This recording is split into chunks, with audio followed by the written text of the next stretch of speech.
Gaddafi, my mum looked like Muammar Gaddafi. I worried when that thing was going on in Libya when she was going to the post office for a pension. We're very lucky tonight to have a lot of people who want to be here tonight to support the man we love, Gary Parkinson. Parky is a legend. And I know through Bernie and Tony and everyone, Claire, who's put this night together with everybody, the amount of goodwill, offerings, gifts are phenomenal, but not everything comes in physical form. Some gifts come from the heart. Can I introduce you to one man who I think is just one of the greatest orators that's come from our part of the world, Mr. Chris McGlade.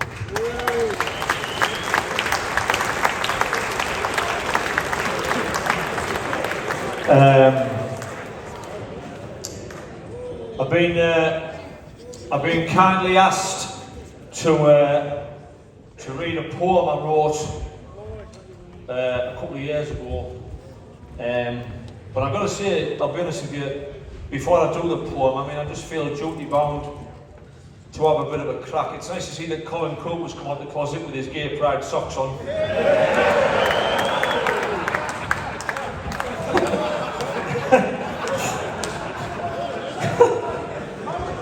You should have got yourself over to Qatar with those on, Colin, to be honest with you. They'd have gone down a treat over there. As you can tell by my accent, I'm like most of yous, unemployed.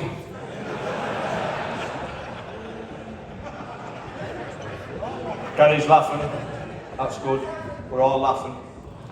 I'll be honest with you. When we were sat down there earlier on, I felt a certain amount of emotion, a lot of emotion, because this is a special thing for me. I love Teesside and Borough, do you know what I mean? And it's a pleasure. I do. I'm not gonna. We get run down in the press all the time, and but we're the most warm-hearted people. Have you noticed we talk to strangers all the time, don't we? You know what I mean? I spoke to two lads outside of our house in Redcliffe this morning and I said, "Now lads, where you go with me fucking telly?"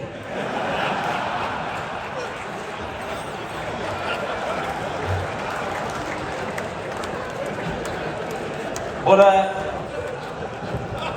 let them have it because they had no of it. And I wouldn't have got away with that in your dressing room, Bruce. Do you know what I mean?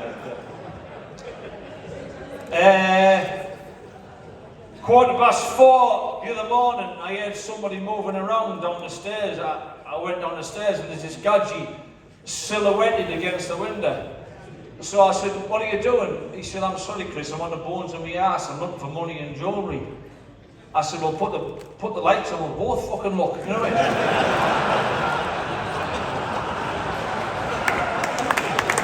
Well, at that times, you know. So it's an honour for me tonight. It's an absolute honour to do this gig.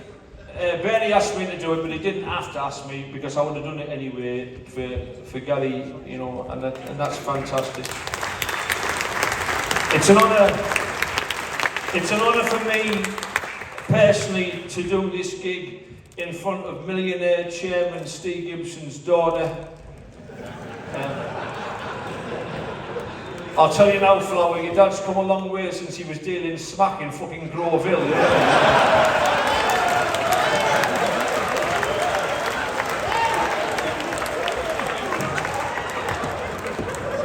Well, you don't think he got to own Middlesbrough Football Club by lawful means, did you? You know what I mean? Oh, wait. Nobody gets to be a millionaire by being honest, do they? You know? They talk funny, don't they? We abbreviate things in Teesside, don't we? Everything ends in O, Gibbo, Pamo, Mo. I come from Redkin near Dormanstown, Dormo.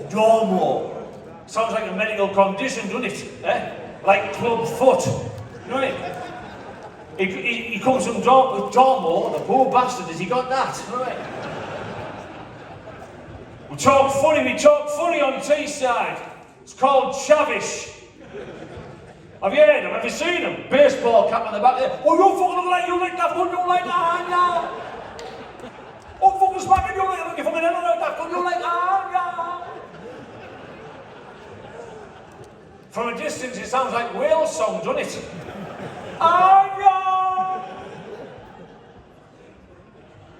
You hear people, don't you, in northern provincial towns moaning and groaning about immigration. And they always say things like, ain't it awful, you go down the town these days and all you need is foreign languages that you can't understand. And it's like that in Middlesbrough, isn't it? Only different because in Middlesbrough you go down the town and all you need is an English language you can't understand. Oh, you fucking like that, but you don't like that, yeah? Do you know what I'm going to do? Benny, do you know what I'm going to do? I'm going to open a business in Mumbai and put the call centre in fucking Berwick Hills, see how they like it.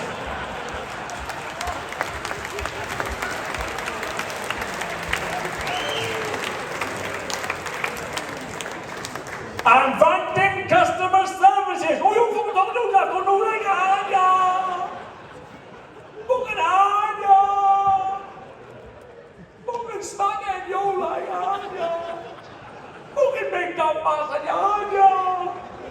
Your dad taught me that before he became a millionaire, you know. To think, look at these lads here. I don't know, Gary Hamilton, he looks like Gary Glitter, doesn't he? How do you get yourself that down, did he? To think, because you might not agree with this, right? But I used to be part of Middlesbrough Football Club or a hooligan contingent called the Front Line. And to think, looking at you, that I got good hardings in fucking Chelsea and Millwall for you old twats. No.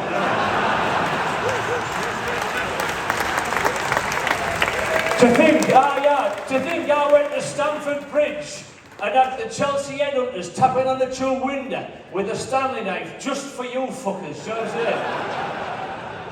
How Alan Kernigan there, eh? Aye. I used to love it when he played at Ayson Park. Every Saturday was always the same. I'd shout, "Oh, Kernigan, you useless bastard, get a fucking move on!" But you could never hear me because there was 28,000 lads all shouting the same thing, you know what I mean?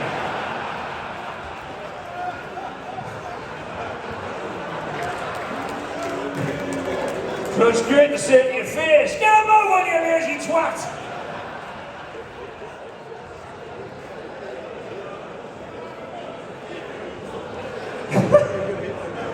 He's the only footballer he could trap a football further than he could fucking kick it. And he was the only member of that 1986 squad that saw Bruce Rioch say to him, "How Kernigan, get warmed up, you're fucking coming off!"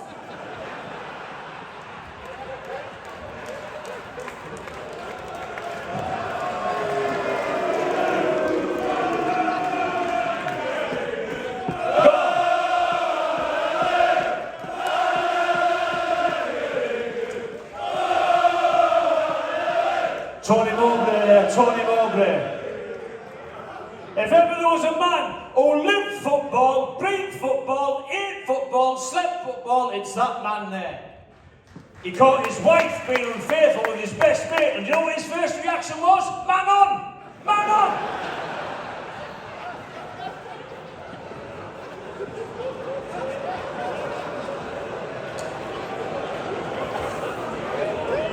Brian Laws, you see Brian Laws on the screen there? He didn't spend all his time at Middlesbrough. He went to Grimsby, they went down. He went to Darlington, they went down. He went to Scunthorpe, they went down. I wouldn't like to go on a fucking cruise with him, would you? You know what I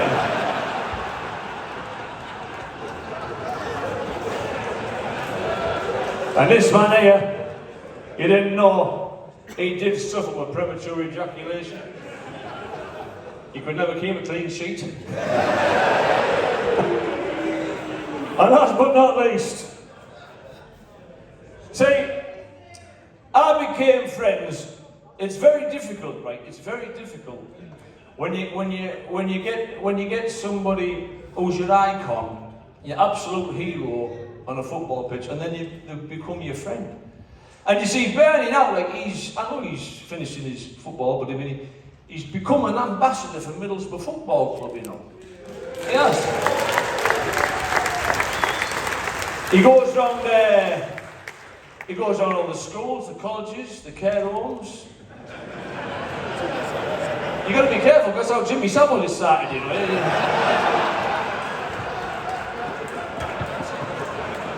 Oh, Gary Anton laughing. It's funny, Gary, laugh. It's a good crack.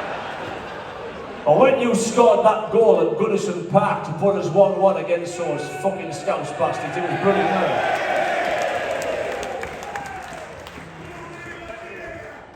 Put us on. Anyway, right, so that was just a bit of crack. I write poems, right? And in 2020, I wrote this poem because at the time, there were certain Premier League football clubs that wanted to leave the Football League and join this Super League. And it all became about money and stuff. And I sat there like, I thought to myself, hang on, what's going on here? Because for me, football's about grassroots, right? Never mind them, it's us, right? They're part and parcel of it, we're part and parcel of it. It's about grassroots, it's our game. So I wrote this poem, right, about my first football match in 1972 against Sunderland. And I was 8 years old. And it'll take me about 2 or 3 minutes. And what I want you to do, right, shut your eyes and remember the first time you ever went to Middlesbrough Football Club at Ayson Park or whatever. And this tells you the difference between football then and football now. It's called We're Not Singing Anymore. A great red army marched up Ayson Street. I held tight my auntie's hand. I wore a homemade hand-knitted scarf around my neck, and I looked the bollocks. It was certainly no designer brand. We entered the ground through an East Stand turnstile. Even now I can hear the click. It was cold and hard and made of Teesside steel. The walls were crumbling old red brick. I was nestled safe between my aunt and uncle. I stood barely past their knees. I remember 2 lads in front didn't have much money, so the turnstile man let one in on what we called a squeeze. In a small kiosk, this lass sold tea and coffee and bovril, crisps and pop and sweets and pies. And the smell of beer and the breath of hard-looking men and fag smoke filled my nose, and all around a red and white ocean filled my eyes. The dugouts were made of perspex. The men inside them were made of granite, satin, wood. The stands were full to overflowing with Teesside pride, and nearly everyone was stood. The away fans were over in the corner, trying their best to outsing the borough throng. It was gunslinging, but with a spoken word, and it was jousting with verse and song. And then the ground erupted as unshaven men bristled onto the hallowed turf to this fanfare that echoed around the ground. The crowd roared, and once again my senses were assaulted by different sights and colours, smells and sounds. The January day was damp and freezing. The pitch was heavy, chained up mud, and each goal mouth was a battleground soaked with Teesside passion, love and blood. The ball hadn't received any special treatment. When it was kicked, it moved around like lead. Yet these men, fashioned in the fiery mills and furnaces of Carter Fleet, never once failed to meet it with their head. I remember Nobby Styles taking a throw-in, his hair dangling, sweating over to one side. He had no teeth, and he certainly wasn't pretty, but he prayed with heart and guts and pride. As did the other 21 men before me. They gave the game everything they'd got. They were there to play a North East derby match, not pose around in shirts covered in spit and sweat and snot. And when we fucking scored, I remember feeling this absolute compulsion to jump up screaming to my feet.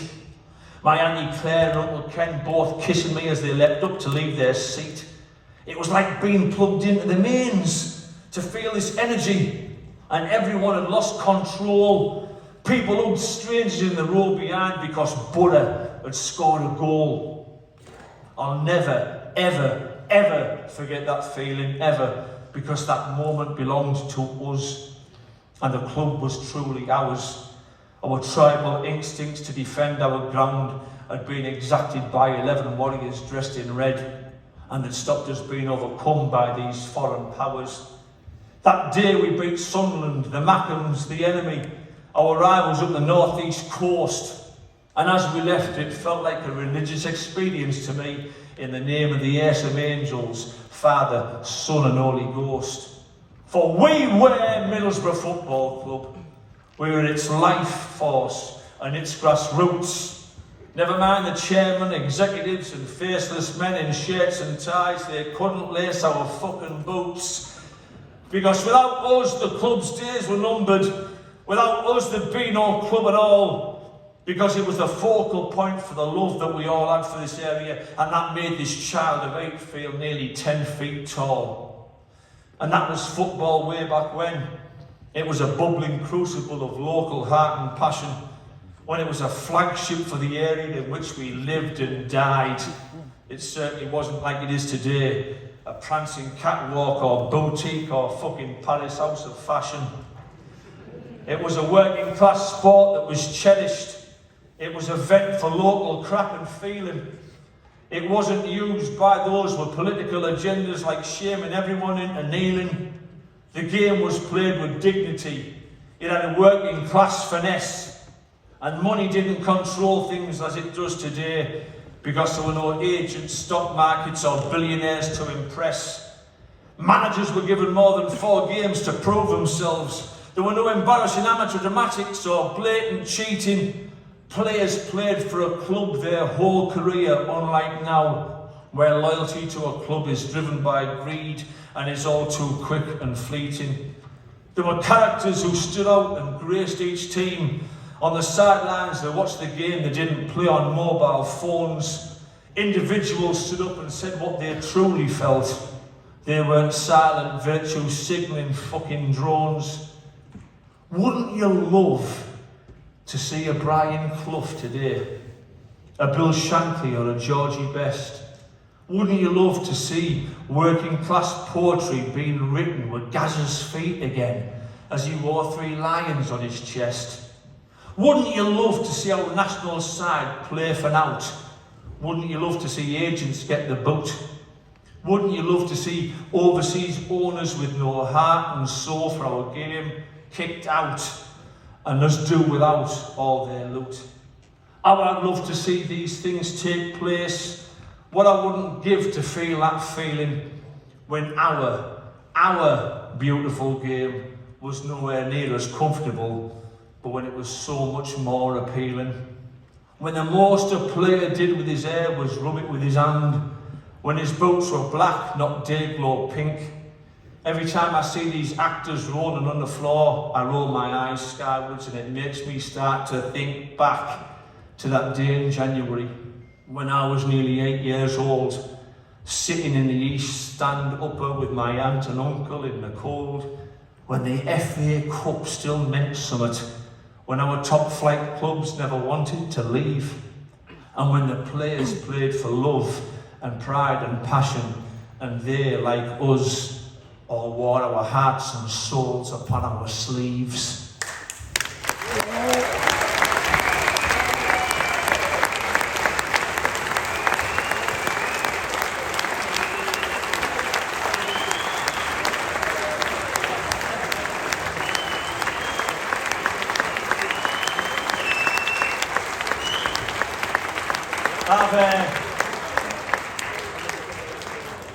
I've followed Middlesbrough Football Club since I was 8 years old with my Uncle Ken and Auntie Claire. Been all around and about the place. Tonight was a very, very emotional time for me. An emotional thing, because I looked at you all right. I remember when I was a young lad and you were all young lads, and we were all just young lads and everybody, and it was just, and I was sat there with my mate Tomo and I felt that thing again. I felt that buzz, do you know what I mean? And I've got to be honest with you, that there's only one thing I want to say, because we're all Teesside people, right? And this is the only way I can think about finishing this spot, and thanks for accepting me, but this is all I want to say. You are my borough, my only borough. You'll make me happy when skies are grey. You'll never know just how much I love you.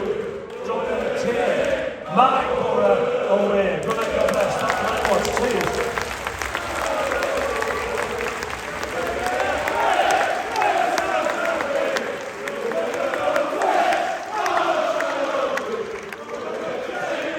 Warmest round of applause for Alistair Griffin.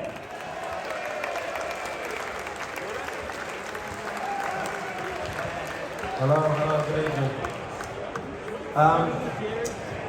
It is an honour to be here to play for Gary Parkinson. And all of the people behind me. These people are my heroes. I started watching Middlesbrough, fortunately for me, in 1986. So I just thought there were 3 seasons of getting promoted. By 1989, I realised it was a bit different. Ladies and gentlemen, I'm going to play a song tonight from a musical about Middlesbrough. Did you know that Bernie Slaven, there he is, did you know that Bernie Slaven was in a musical called Steel and Iron, which is about Teesside? He has a starring role. He plays a curmudgeonly Scotsman. He's not that he's typecast at all. Listen, this is called Me, I'm from Middlesbrough, Me. It's been played at the Riverside a few times. And I'm going to play it now.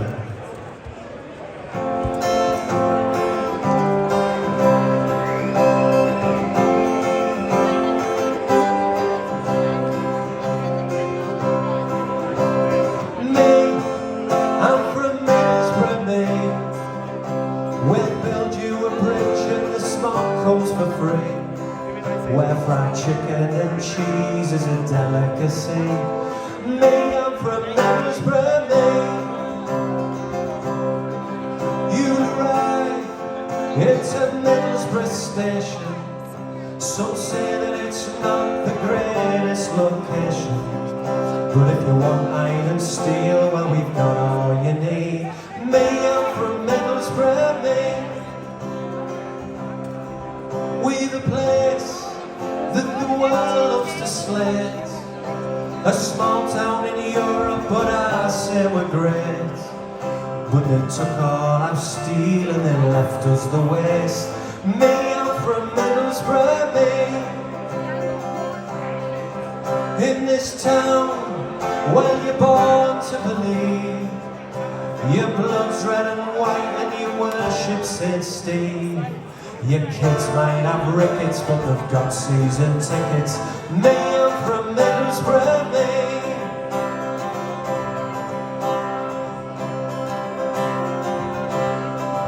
Captain Cook was a man from this town.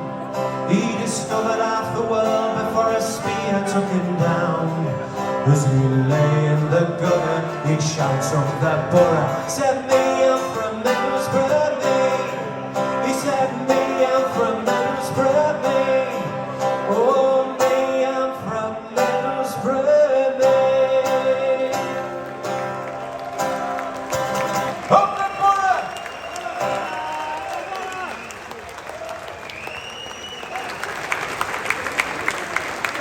Thank you, Gary. It's just a few words of appreciation on behalf of the family. Normally, it would have been Luke Parkinson that would do this chore, but unfortunately he's on the sick bed today, so he's not been able to get here. So I've been given the hospitality to be able to say a few words for you. It's nice to see a big turnout. We're all Borough fans, as we know, and it's nice to see you all turn out to be able to contribute to Gary's book care for his 24/7 funding that he needs to keep him going. Unfortunately, it's been going on for the last 13 years. It'll probably go on for another 13 or 14 or 23 years. We don't know. We're always striving to find a cure, and I know people are always looking for a cure. And if anybody knows how we can get that, I suppose thinking in terms of yes, if anybody knows how we can get a cure, we found around, but really it's a very, very funny situation with regards to locked-in syndrome and anybody coming out of it. Some people have and some people haven't. Unfortunately, Gary is one of those people that's not been able to fight it off at this present time. But hopefully in the future we might be able to do that.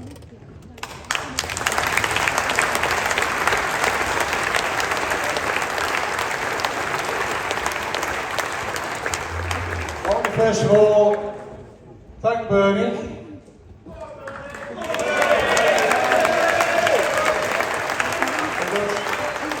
It does quite a tremendous amount of work, and I think this is the fourth one he's actually put on for Gary, and each one has had a great turnout, just it's like it is today or tonight.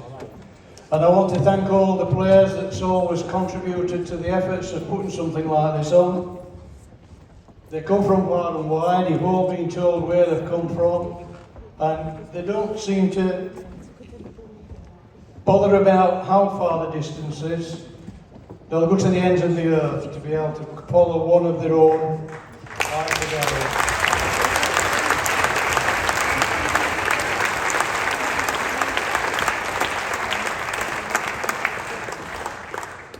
And another thanks has to go to Gary, who's been comparing the event this evening. He does a tremendous job. A lot of you all know him from his radio time, and I think he's done an excellent job tonight. The only other person I want to thank is Mrs.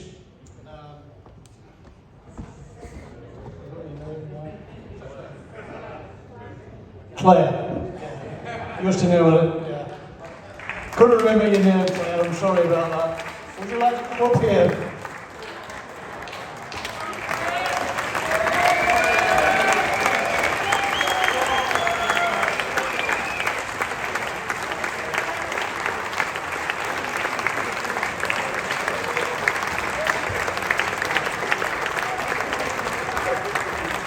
Claire does a lot of work and she doesn't get the credit for it, so thanks for the support for her. But we hope to see you again on another event, hopefully. If we have to keep doing them, we'll keep doing them. And I know Bernie and his friends here up on the stage, I'll keep putting them on for us. And of course, Deborah, we've got to thank Deborah. You all know Deborah. She does a tremendous amount of work.